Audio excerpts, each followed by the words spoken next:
Hi guys, it's Morgan and welcome back to my channel. Now, if you're watching this, I'm going to assume that you, like me, are a Taylor Swift fan. So I feel like you'll probably agree with me when I say that 2025 has really been Taylor's year. She got the rights to her masters of her original 6 albums. She announced a new album, and she's engaged to Travis Kelce. So I thought while we're waiting for The Life of a Showgirl to come out on October 3rd, it'll be fun to share my theories on what I think each song is going to be about. Now, obviously, I could be wrong about all of these, and we won't know for sure until the album comes out, but it'll be fun to guess. So, here are my theories on what I think each song on The Life of a Showgirl will be about. Track 1, The Fate of Ophelia. Now, Ophelia is a character from the play Hamlet, and she's controlled by the men in her life, her father, her brother, and Hamlet, and her fate is that she ends up drowning, but it's unknown if it was an accident or if she did it on purpose. Now, the official cover of The Life of a Showgirl is Taylor in a bathtub, so that could be referencing Ophelia drowning. I wonder if the song could be about how Taylor won't have the same fate as Ophelia, since she's been known to stand up against the men who have tried to push her down. It could also be about changing Ophelia's fate so she doesn't die. I mean, in the song Love Story, Romeo and Juliet get married and they live happily ever after and don't die. It's also been confirmed that this song will have a music video, which will be included in Taylor Swift, the official release party of a Showgirl, which will be in movie theaters from October 3rd to October 5th, and I'm seeing it on October 4th, and I'm really excited. Track 2, Elizabeth Taylor. This is not the first time that Taylor has referenced Elizabeth Taylor in a song.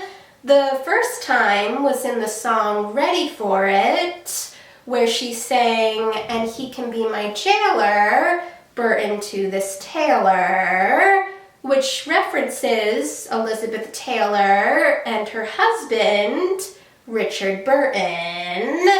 Elizabeth Taylor was also known for having really bright violet eyes, and the Sweat and Vanilla Perfume CD variant comes with a violet eye charm, so that's most likely referencing Elizabeth Taylor.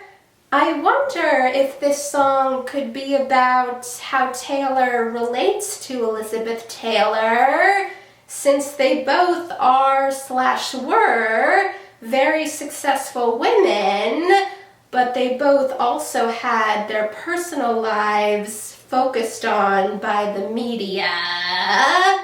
One of Elizabeth Taylor's movies was Cleopatra, and one of the photos that Taylor has released for The Life of a Showgirl looks looks very similar to Cleopatra.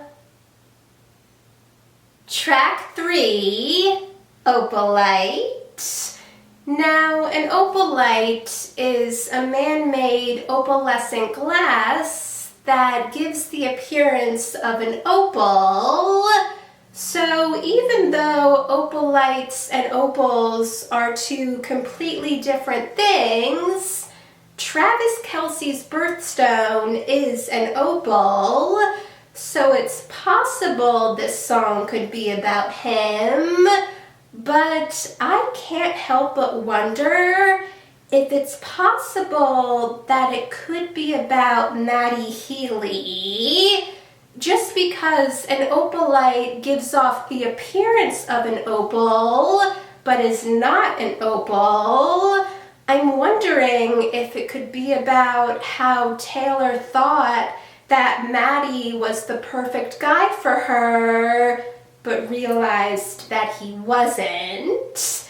It could also be about how Maddie was the opalite, but Travis is the opal. Track 4, Father Figure. Now, for anyone who might think this song is about Scott Swift, I don't think it is. Just because Scott Swift is Taylor's father, and a father figure is usually someone who's not your father, but who you see as one because of the role that they have in your life.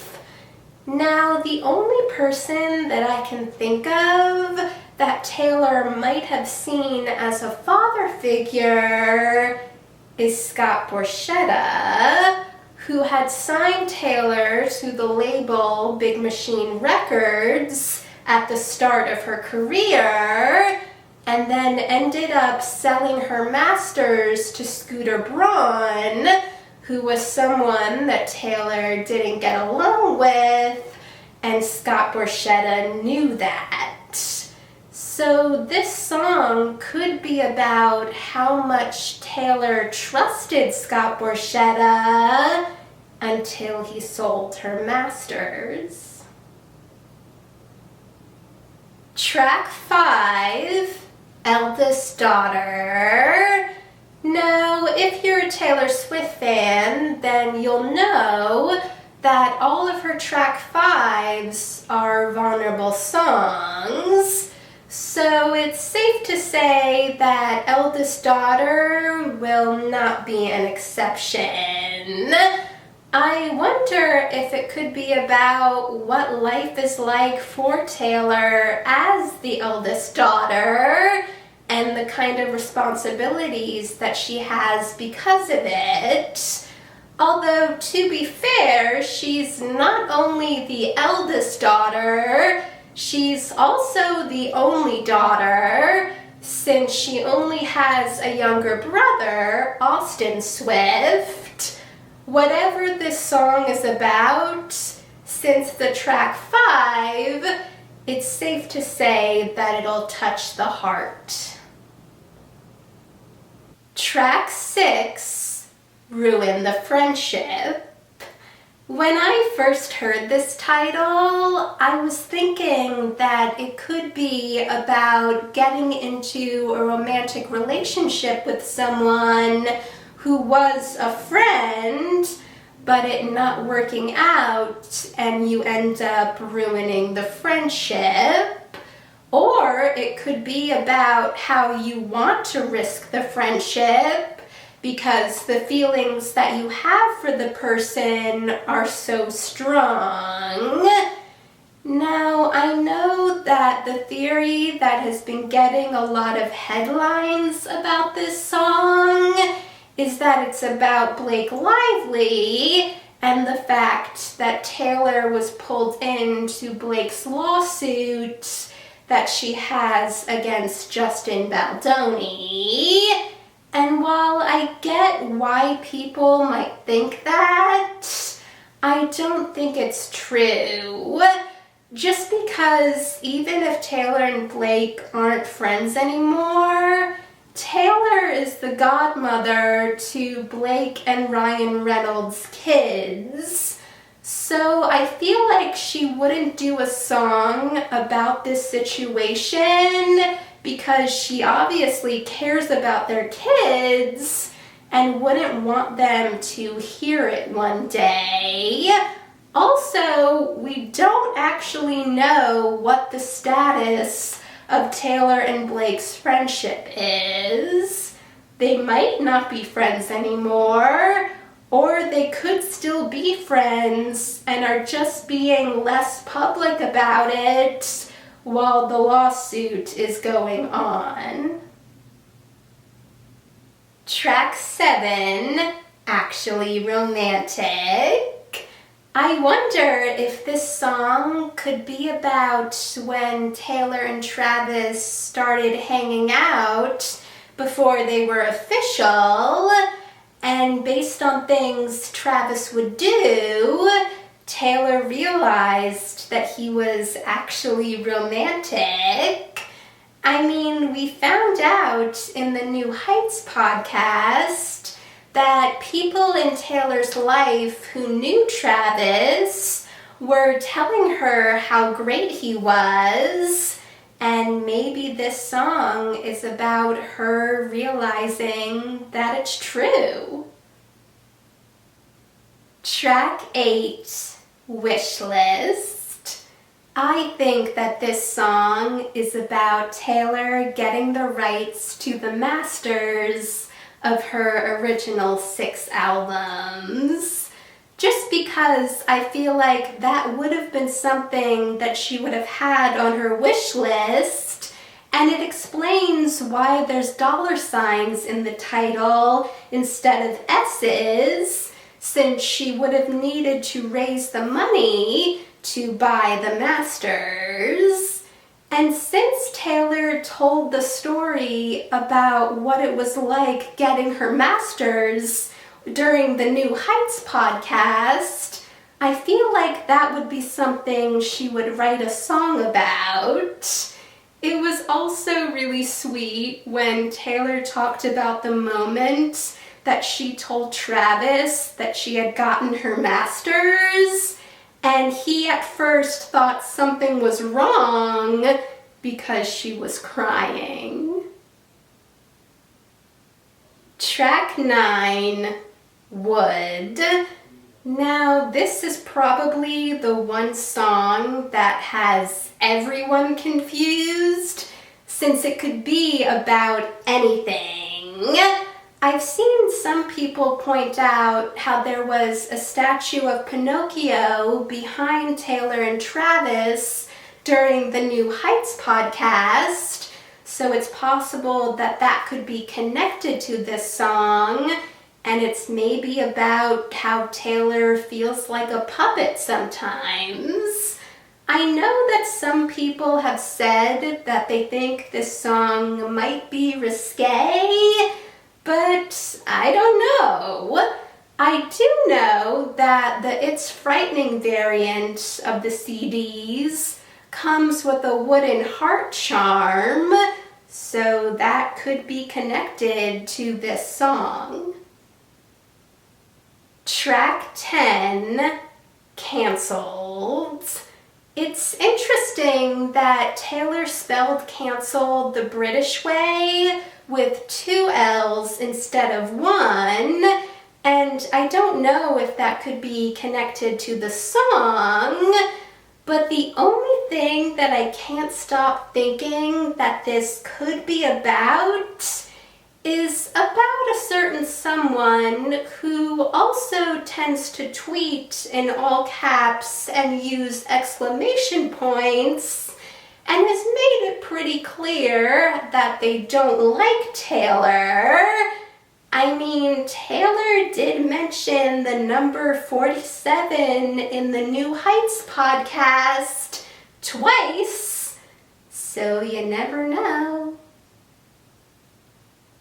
Track 11, Honey. Now, this is another song that I'm not completely sure what it could be about. The only thing I can think of is that Honey could be a pet name, so it's possible that it's about Travis. Even though I didn't see the movie Happy Gilmore 2, I know that there's a scene where Bad Bunny puts honey on Travis, so it's possible that could be connected to the song, but probably not. Track 12, The Life of a Showgirl, featuring Sabrina Carpenter. Now, I feel like I speak for a lot of people when I say that I'm really excited to hear this song. I feel like it's probably about what life is like for Taylor and Sabrina when they're not performing, and maybe they talk about how it's not as glamorous as people might think. And maybe they'll also talk about the kind of stuff they have to do to put on a show. Whatever the song's about, I'm excited to hear it.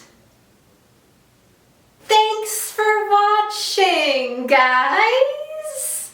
Let me know in the comments what you thought about my theories. And if you have your own theories, let me know that too. Now, if this is the first video you're seeing of me, then you're probably not going to notice anything different. But if you've seen some of my videos before, you probably noticed that the setting's different. And I mentioned this in my last video, which was my review for the movie Fantastic Four First Steps. But if you haven't seen that, I moved from New Jersey to Connecticut. So I'm still figuring out what my videos will look like here. But if you want to see my future videos in Connecticut, hit that subscribe button, and I'll see you in the next video. Bye!